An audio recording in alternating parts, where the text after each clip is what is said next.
Well, it's always great when your fireplace is working, but what happens when it's not?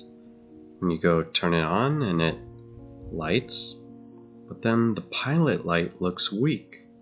It slowly starts to go out. It doesn't get up to temperature, and it completely goes out. Well, that's what was happening with my fireplace. So the first thing I'm going to do is I'm going to unplug it. So I'm going to go over to where I have the gas shut off. If you want, you can shut the gas off as well, but I'm just going to unplug mine. And once I have it unplugged, I'll remove the glass. It's held in by a few of these clips.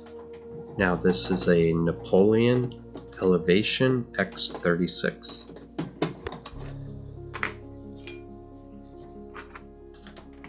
And once we have all the clips off, then we'll go ahead and remove the glass. And we'll set that aside. Right now is a good time to take a picture of the logs, so then you know where each one has to be returned to its specific location. And take them out, and watch out, they could be hot if you're running the fire. They'll stay warm for a very long time. And once we have them removed, we're going to try and clean these probes. Now we can use a green scrubby, and they're a little hard to get to, but we'll just try and clean them a little bit. And then I like to take out this whole pilot light, and there's a little clip on it, and if you just take the clip off, the whole pilot light will come out. Now you can clean the pilot light when it's installed with the wire brush, but I like to take it out. Now this pilot light was extremely dirty, so it's definitely worth cleaning. I'm going to clean those probes again. I'm going to use a little bit of sandpaper now that I can get in there and get at them. Just use a little sandpaper, clean them up. Just in case I couldn't fix this, I actually ordered a pilot light assembly. Here it is. So I had that as a last resort. So right now I'm going to use a little pick. I'm going to try and clean out the pilot light. I know a lot of people online will be complaining about this because you're really not supposed to put anything inside the little pilot light, but I just want to make sure it's totally clear, and I'm going to use a wire brush. We'll try and clean up the rest.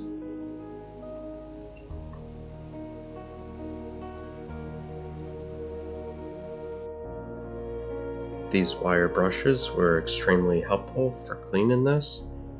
I'll add a link in the description on where you can find them.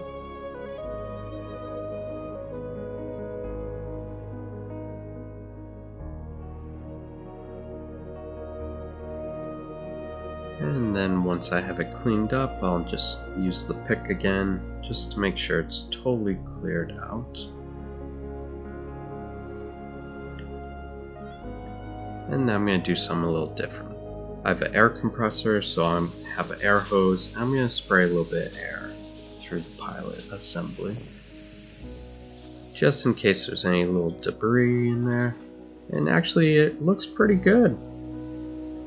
I mean, it looks almost brand new, and we'll put it back on there and we'll just put the clip in place. And once we hear it click in place,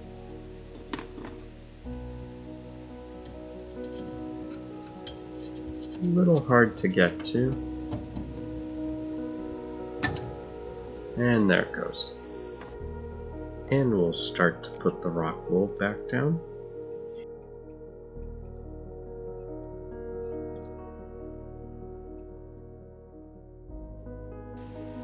And we'll go ahead and put the logs back in. Now the previous installer of this fireplace actually put the logs in the wrong order, so I actually had to look it up in the book to figure out how they're supposed to be installed. Might not seem important, but you have to make sure these logs are put back in a specific order for proper airflow, so then your fireplace burns correctly. And then once you do that, then put the glass back on and put the clips back on. And then plug in your fireplace. Turn the gas back on if you turned it off, and light it. And look at that pilot light. That thing's outstanding. I mean, that thing's burning really strong. Fireplace is working great. Well, I hope you enjoyed this video, and if you did and you learned something new, think about subscribing to my YouTube channel. Keep you up to date on all my future videos, and leave a comment about what you liked or what you didn't like, or how you would have done this differently. Thanks again for watching.